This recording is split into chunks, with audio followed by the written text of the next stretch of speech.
The president and the chairman attended the meeting.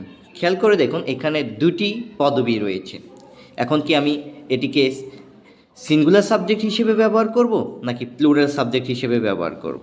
দেখুন দুটি পদবীর পূর্বে যদি দুইটা দি থাকে তাহলে সাবজেক্টটি প্লুরাল হয়ে যাবে, আর ভার্বটি হচ্ছে অ্যাটেন্ডেন্ট। পাস্ট ইন্ডিপেন্ডেন্টে আমরা ট্যাগ কোয়েশ্চেন করার জন্য অক্সিলিয়ারি ভার্ব হিসেবে ডিড ব্যবহার করি, সুতরাং এর ট্যাগ কোয়েশ্চেন হবে ডিড অ্যান্ড দে।